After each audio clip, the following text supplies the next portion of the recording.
Dear lovely students, listen here. 7 plus 4 minus 5.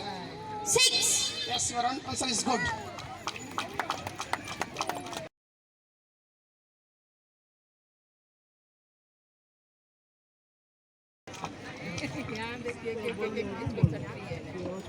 Parents, please keep your hands together. Hello. 72 plus 8 plus 4. 90. 84. Thank you, ma'am. 35 plus 5 plus 4.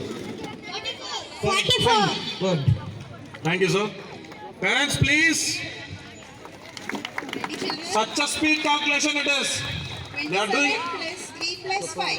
35. I'm having 6 minus 5.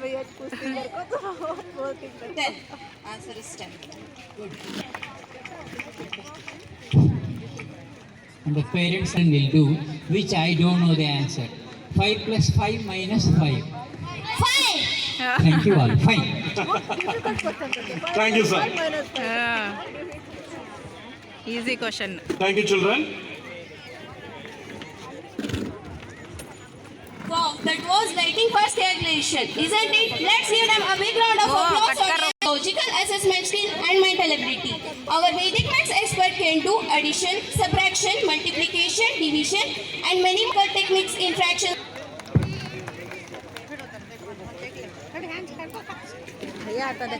Vedic maths teacher. Yes. 103 into 104.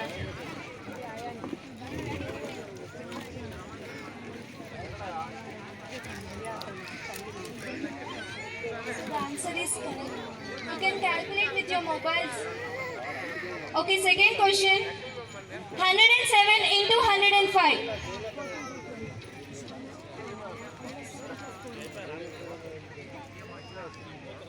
So they written correct answer. Answer is 11,235. Okay, next one. 102 into 108.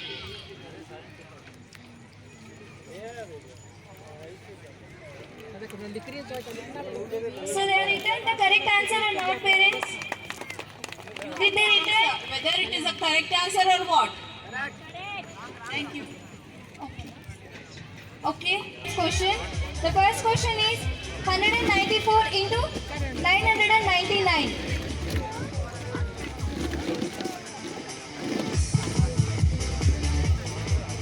The answer is 19,003. Sorry, 1,93,806. Is it correct? Have you all calculated? Yes, thank you. Thank you. Thank you. So next question. 4,800. Parents, please check and please appreciate our children. They are doing it faster than the calculator here. We have trained them in such a Answer way. is 48085,191. Is it correct? Yes.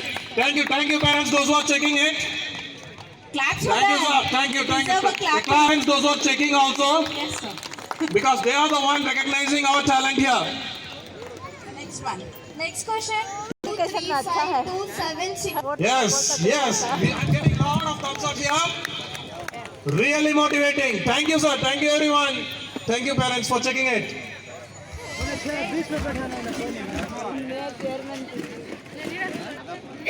ರೂವಾರಿಗಳಾಗಿರ್ತಕ್ಕಂತಹ ನನ್ನ ಆತ್ಮೀಯರು ಆಗಿರ್ತಕ್ಕಂತಹ ಸನ್ಮಾನ್ಯ Shri Chandrashekhara Reddy sir ಅವರೇ, ಮಾತೃಶ್ರೀ ಸಮಾನರಾಗಿರ್ತಕ್ಕಂತಹ ಈ ಶಿಕ್ಷಣ ಸಂಸ್ಥೆಯ ಮತ್ತೋರ್ವ ಬೆನ್ನೆಲುಬಾಗಿರುವಂತಹ ಮತ್ತೋರ್ವ ಜ್ಞಾನಿಗಳು, ಪಿತೃ ಸಮಾನರಾಗಿರ್ತಕ್ಕಂತಹ ಸಹೋದರಾಗಿರ್ತಕ್ಕಂತಹ ಮಧುರ್ ಅವರೇ, ಎಲ್ಲ ಪುಟಾಣಿ ದೇಹಾಚಾರ ಮಾಡುವಂತಹ ಶುಭಕಾಮನೆಗಳು. ಪೋಷಕರೇ, ಬಹಳ ಆತ್ಮೀಯವಾಗಿ, ಬಹಳ ವಿನಮ್ರವಾಗಿ, ಬಹಳ ಸವಿನಯವಾಗಿ ನಿಮ್ಮ ಜೊತೆಗೆ ಮಾತನಾಡ್ತಾ ಇದ್ದಾನೆ. ಬಹುಶಃ ನೀವು ನಿಮ್ಮ ಮಕ್ಕಳನ್ನ ಏನು ಮಾಡಬೇಕು ಅಂತ ಇಡೀ ಮನೆ ಮಕ್ಕಳಿಗೆಲ್ಲ ಒಂಥರ ಅಡುಗೆ ಮಾಡಿದ್ರೆ ಮಡಿಕೆಯಲ್ಲಿ ನನಗೆ ಸಪರೇಟ್ ಆದಂತಹ ವಿಶೇಷವಾದ ಅನ್ನ ಮಾಡ್ತಾ ಇದ್ಲು ಅವಳು. ಆ ಅನ್ನ ಹೇಗಿರ್ತಿತ್ತು ಅಂದ್ರೆ ಬಹಳ ಮೆತ್ತಗಿರ್ತಾ ಇತ್ತು ನೋಡ್ರಿ. ಅನ್ನ ಮೆತ್ತಗೆ ಮಾಡಿ ಮನೆಯಲ್ಲಿರುವಂತಹ ಸ್ವಲ್ಪವೇ ತುಪ್ಪವನ್ನ ಬೆಚ್ಚಗೆ ಮಾಡಿ ಅದಕ್ಕೆ ಬೆರೆಸಿ, ಅಲ್ಲಿ ನಾಯಿ ಬಂದ್ರೆ ನಾಯಿನ ಬೈತಾ ಇದ್ದಾಳೆ ನಮ್ಮ ತಾಯಿ, ಏ ಹೋಗು ಆಚೆ, ನನ್ನ ಮಗು ದೃಷ್ಟಿ ಆಗುತ್ತೆ. ಬೆಕ್ಕು ಬಂದ್ರೆ ಬೆಕ್ಕನ ಬೈತಾ ಇದ್ದಾಳೆ. ಯಾರಾದ್ರೂ ಸ್ನೇಹಿತರ ಸಂಬಂಧಿಕರು ಬಂದ್ರೆ ಮಗು ಊಟ ಮಾಡಿಸ್ತಾ ಇದ್ರೆ ನಿಮಗೆ ಗೊತ್ತಾಗಲ್ವಾ, ಈಗ ಬರ್ತಾ ಇದ್ರೆ ಸ್ವಲ್ಪ ಸೈಡಿಗೆ ಬನ್ನಿ. ಸುತ್ತೇಳು ನೆರೆಯ ಮರೆ ಮಾಡಿ ಉಳಿಸಿದ ಹೆತ್ತವ್ವನ ಹೆಂಗ ಮರೆಯಲಿ ಅಜ್ಜಿ, ಈ ನೆಲವನ್ನ ಹೇಗೆ ಮರೀಲಿ? ಈ ನೆಲಕ್ಕೆ ನನ್ನನ್ನು ಹಡೆದಿರುವಂತಹ ತಾಯಿಯನ್ನ ನಾನು ಹೇಗೆ ಮರೆಯಲಿ ಎನ್ನುವಂತಹ ದಿಟ್ಟವಾದ ಉತ್ತರ ಅದು ಎಲ್ಲಿಂದ ಬಂತು ಅಂದ್ರೆ, ಬಂಧುಗಳೇ, ಶಿಕ್ಷಣದಿಂದ ಬಂದಿದ್ದಲ್ಲ, ಈ ಮಣ್ಣಿನಿಂದ ಬಂತು ಬಂಧುಗಳೇ. ಯಾಕೆ ಈ ಮಾತು? ಅವನು ಉತ್ತಮವಾದ ವ್ಯಕ್ತಿ ಅಲ್ಲ. ಸಾಕಷ್ಟು ಪುಸ್ತಕವನ್ನ ಓದ್ಕೊಂಡಿದ್ರೆ ಅವನು ಈ ಸಮಾಜಕ್ಕೆ ಪೂರಕವಾದ ವ್ಯಕ್ತಿ ಅಂತ ನಾನು ಪರಿಪೂರ್ಣವಾಗಿ ಭಾವಿಸೋದಿಲ್ಲ. ಸಾಕಷ್ಟು ಸುತ್ತಾಡಿದ ಮಾತ್ರಕ್ಕೆ ಅವನಿಗೆ ಎಲ್ಲವೂ ಕೂಡ ಗೊತ್ತಿದೆ ಅಂತೇಳಿ ನಾನು ಭಾವಿಸುವಂತ ಮನುಷ್ಯ ಅಲ್ಲ. ಇದರ ಜೊತೆಯಲ್ಲಿ ಒಂದನ್ನು ನಾವು ಅರ್ಥ ಮಾಡ್ಕೊಳ್ಬೇಕಾಗಿದೆ. ಎಲ್ಲಾ ಶಿಕ್ಷಕರು ಪಾಠವನ್ನು ಓದಿಸ್ತಾರೆ, ಎಲ್ಲಾ ಶಿಕ್ಷಕರು ಪಾಠವನ್ನು ಬರೆಸ್ತಾರೆ, ಎಲ್ಲಾ ಶಿಕ್ಷಕರು ಜ್ಞಾನವನ್ನು ತುಂಬಿಸ್ತಾರೆ. ಪಾಠದ ಜೊತೆಗೆ ಪರಿಪಾಠವನ್ನ ಶಿಕ್ಷಕರ ಜೊತೆಯಲ್ಲಿ ಪೋಷಕರು ಮನೆಯಲ್ಲಿ ತುಂಬಬೇಕಾಗಿದೆ. ಹೇಗೆ ಸರ್ ಆ ಪರಿಪಾಠ ಅನ್ನೋದು ಹೇಗೆ? ಬಂಧುಗಳೇ, ನನಗಿಂತಲೂ ಕೂಡ ವಯಸ್ಸಿನಲ್ಲಿ ತುಂಬಾ ದೊಡ್ಡವರು ಇರ್ತಾರೆ. ಅಂತಹವರ ಜೊತೆ ನಾನು ಹೇಗೆ ಬರಬೇಕಾಗಿದೆ, ಹೇಗೆ ಮಾತನಾಡಬೇಕಾಗಿದೆ, ಅವ್ರ ಜೊತೆ ಹೇಗೆ ಸೌಜನ್ಯವಾಗಿ ನಾನು ವರ್ತಿಸಬೇಕಾಗಿದೆ ಎನ್ನುವಂತಹ ಅಂಶವನ್ನ ಅದು ಗೃಹದಿಂದಲೇ ಬರಬೇಕು, ತಾಯಿಯ ಗರ್ಭದಿಂದಲೇ ಬರಬೇಕು. ಅದಕ್ಕೋಸ್ಕರನೇ ಪ್ರಾಚೀನ ಕಾಲದಿಂದಲೂ ನಾವು ಈ ಮಾತನ್ನ ಕೇಳ್ಕೊಂಡು ಬರ್ತಾ ಇದ್ದೀವಿ. ಜನನಿ ಜನ್ಮಭೂಮಿಶ್ಚ ಸ್ವರ್ಗಾದಪಿ ಗರೀಯಸಿ. ಯಾರು ನಮ್ಮನ್ನ ಹಡೆದಿದ್ದಾಳೆಯೋ ತಾಯಿ, ಹಡೆದ ಮೇಲೆ ಈ ಭೂಮಿ ಸದಾ ನಮ್ಮನ್ನ ಹೊತ್ತು ಸಾಕ್ತಾ ಇದೆಯಲ್ಲ, ಇವರಿಬ್ಬರು ಕೂಡ ಸ್ವರ್ಗಕ್ಕಿಂತಲೂ ಕೂಡ ಹೆಚ್ಚು, ಸ್ವರ್ಗಕ್ಕಿಂತಲೂ ಕೂಡ ಮಿಗಿಲು ಎನ್ನುವಂತಹ ಮಾತನ್ನ ನಾವು ಪ್ರಾಚೀನ ಕಾಲದಿಂದಲೂ ಕೂಡ ಕೇಳಿಕೊಂಡು ಬರ್ತಾ ಇದ್ದೇವೆ. ಇಂತಹ ಸಂಸ್ಕಾರವಂತರನ್ನಾಗಿ ನಿಮ್ಮ ಮಕ್ಕಳನ್ನು ನೀವು ಮಾಡಬೇಕಾಗಿದೆ. ಬಂಧುಗಳೇ, ಯಾಕೆ ನಾನು ಆರಂಭದಲ್ಲಿ ಇವತ್ತು ಬಂದ ಕೂಡಲೇ ಚಂದ್ರಶೇಖರ ರೆಡ್ಡಿ ಸರ್ ಅವರ ಹೆಸರಿನ ನಾನು ಉಚ್ಚಾರಣೆ ಮಾಡಿದೆ ಅಂತಂದ್ರೆ, ಒಂದಷ್ಟು ಶಿಕ್ಷಣ ಪಡೆದುಕೊಂಡ ಕೂಡಲೇ ಅಮೆರಿಕಕ್ಕೆ ಹಾರಿ ಅಪ್ಪ ಅಮ್ಮನನ್ನ ಮರೆತು ನಮ್ಮದೇ ಆದಂತಹ ಸಂಬಳ, ನಮ್ಮದೇ ಆದಂತಹ ಮೋಜಿನಲ್ಲಿ ಭರತಖಂಡಕ್ಕೆ ಕಾಲನ್ನು ಹಿಡದೆ ನಮ್ಮ ಜೀವನವನ್ನು ಅಲ್ಲೇ ಮುಗಿಸಿಕೊಂಡು ಅಪ್ಪ ಅಮ್ಮನನ್ನ ವೃದ್ಧಾಶ್ರಮಕ್ಕೆ ತಳ್ಳುವಂತಹ ಈ ಕಾಲದಲ್ಲಿ ಅಪ್ಪ ಅಮ್ಮನಿಗೋಸ್ಕರ ಒಂದು ಶಿಕ್ಷಣ ಸಂಸ್ಥೆ ಕಟ್ಟಿ 1700ಕ್ಕೂ ಹೆಚ್ಚು ಮಕ್ಕಳಿಗೆ ಶಿಕ್ಷಣದ ದೀಪವನ್ನ ಕೊಡ್ತಾ ಇದ್ದಾರೆ ಅನ್ನೋದಾದ್ರೆ ನಿಜವಾಗಿಯೂ ಕೂಡ ಈ ಗೌರಿಬಿದನೂರು ಈ ನೆಲ ಪುಣ್ಯ ಭೂಮಿ ಅಂತ ಹೇಳಿ ನಾವೆಲ್ಲರೂ ಕೂಡ ಭಾವಿಸಬೇಕಾಗಿದೆ. ಆ ನೆಲಕ್ಕೆ ಹಣೆಯನ್ನ ಇಟ್ಟು ನಾವು ನಮಸ್ಕಾರ ಮಾಡಬೇಕಾಗಿದೆ. ಬಂಧುಗಳು, ತಾಯಂದಿರೆ, ಇವತ್ತಿನ ಏನು ಜೀವನ ಶಿಕ್ಷಣ ಸಂಸ್ಥೆಯ ಈ ವಾರ್ಷಿಕೋತ್ಸವದ ಕೊನೆಯ ದಿನ ಇದಾಗಿದೆ. ಈ ಕೊನೆಯ ದಿನದಲ್ಲಿ ನಿಮ್ಗೆಲ್ಲರಿಗೂ ಕೂಡ ಮಾತುಗಳನ್ನ ಕೇಳೋದಕ್ಕಿಂತ ಮುಖ್ಯವಾಗಿ ಮಕ್ಕಳು ಮಾಡುವಂತಹ ಸಾಂಸ್ಕೃತಿಕ ಸೌರಭವನ್ನ ನೀವೆಲ್ಲರೂ ಕೂಡ ಹೃದಯವನ್ನು ತುಂಬಿಕೊಳ್ಳಿಕ್ಕೆ ಕಾದಿದ್ದೀರಿ. ನಿಮಗೆ ಒಂದೇ ಒಂದು ಮಾತನ್ನ ಹೇಳೋದ್ರ ಮೂಲಕ ನನ್ನ ಮಾತನ್ನ ಮುಗಿಸ್ತೇನೆ. ಯಾಕಂದ್ರೆ ವಿದ್ವಾಂಸರಾಗಿರ್ತಕ್ಕಂಥ ಡಾಕ್ಟರ್ ಸುದರ್ಶನ್ ಅವರಿಂದ ಮಾತನಾಡಬೇಕಾಗಿದೆ. ದಯಮಾಡಿ ಎಲ್ಲರೂ ಕೂಡ ಈ ಮಾತನ್ನ ಕೇಳಿಸ್ಕೋಬೇಕಾಗಿದೆ. ಇಷ್ಟೇ ಮಾತಿನ ತಾತ್ಪರ್ಯ. ಬಂಧುಗಳೇ, ಒಬ್ಬ ಅನಕ್ಷರಸ್ಥ ತಾಯಿ ಇರ್ತಾಳೆ ಅಂತ ಹಳ್ಳಿಯಲ್ಲಿ. ಅವಳಿಗೆ ಒಬ್ಬನೇ ಮಗ. ಅಚಾನಕ್ಕಾಗಿ ತನ್ನ ಪತಿ ತೀರ್ಕೊಳ್ತಾರೆ, ಹಿಡ್ಕೊಂಡು ಪಾಸ್ ಆಗ್ಬಿಡ್ತಾನೆ. 9 ಕೂಡ ಪಾಸ್ ಆಗ್ತಾನೆ, ಯಾಕಂದ್ರೆ ಈಗ ಫೇಲ್ ಮಾಡಂಗಿಲ್ಲ ನಮ್ಮ ಗೌರ್ಮೆಂಟ್ ನಿಯಮದ ಪ್ರಕಾರವಾಗಿ. SSLCಗೆ ಇಡೀ ಮೇಷ್ಟ್ರುಗಳೆಲ್ಲ ಬಂದು ಗೋಗರಿತಾಳೆ, ಸ್ವಾಮಿ ಏನಾದರೂ ಮಾಡಿ ನಮ್ಮ ಹುಡುಗರು ಚೆನ್ನಾಗಿ ಕಲಿಸಿ SSLC ಪಾಸ್ ಮಾಡಿಸಿ, ನನ್ನ ಮಗ ಬದುಕ್ತಾನೆ, ನನ್ನ ಮಗ ಮುಂದೆ ಚೆನ್ನಾಗಾಗ್ತಾನೆ ಸಮಾಜದಲ್ಲಿ, ನನ್ನ ಸತ್ರು ಕೂಡ ನನ್ನ ಮಗ ನಮ್ಮ ಹೆಸರು ಉಳಿಸ್ಬೇಕು ಅಂತ ಹೇಳಿ ಆಸೆ ಪಡ್ತಾಳೆ ಅವಳು. ಮಕ್ಕಳೇ, ಅವನು SSLC ಎಕ್ಸಾಮನ್ನು ಬರೆಯಕ್ಕೆ ಮನಸ್ಸೇ ಆಗಲ್ಲ.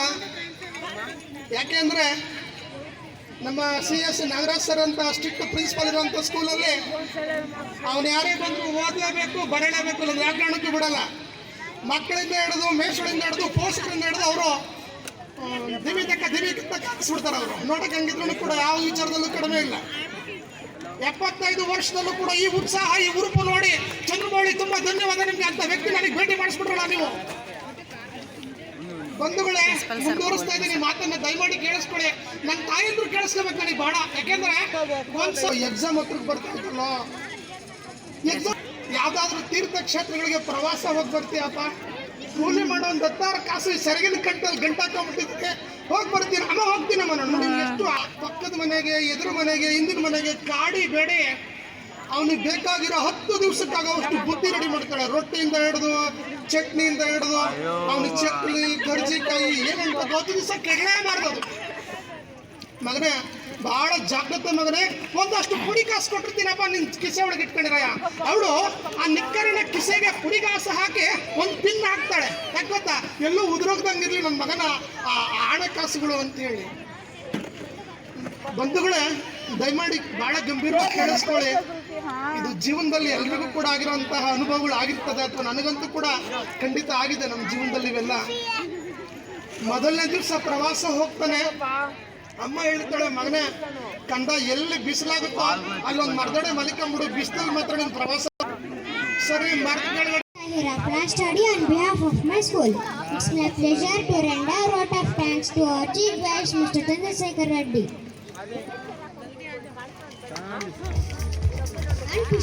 And Pushpa ma'am. I like to thank our respected chair and my special thank goes to Mr. Swarup sir being with us. A special thanks for our respected principal Mr. C.S. Nagaraj. Our vice principal sir Mr. Tangaraj being with us as pillars of the school.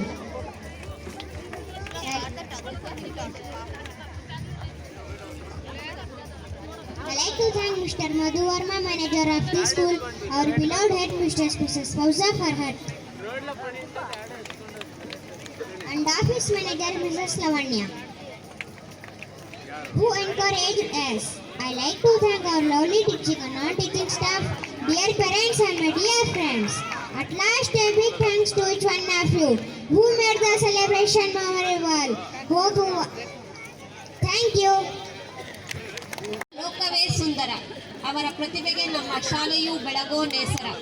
ನಾವೆಲ್ಲರೂ ಕಾತುರರಾಗಿ ಕಾಯುತ್ತಿದ್ದ ಸಮಯ, ಪ್ರತಿಯೊಬ್ಬ ಮಗುವಿನ ನೃತ್ಯ ಕಲೆಗಳನ್ನು ನೋಡುವ ಸಮಯ. ಈಗ ಎಲ್ಲ ಮಕ್ಕಳು ನಿಮ್ಮ ಮುಂದೆ ತಮ್ಮ ಪ್ರತಿಭೆಯನ್ನು ತೋರ್ಪಡಿಸಲು ಬರುತ್ತಿದ್ದಾರೆ. ಅವರನ್ನು ಜೋರಾದ ಚಪ್ಪಾಳೆಯೊಂದಿಗೆ ಸ್ವಾಗತಿಸೋಣ. ಎಲ್ಲರಿಗೂ ವಂದನೆಗಳು.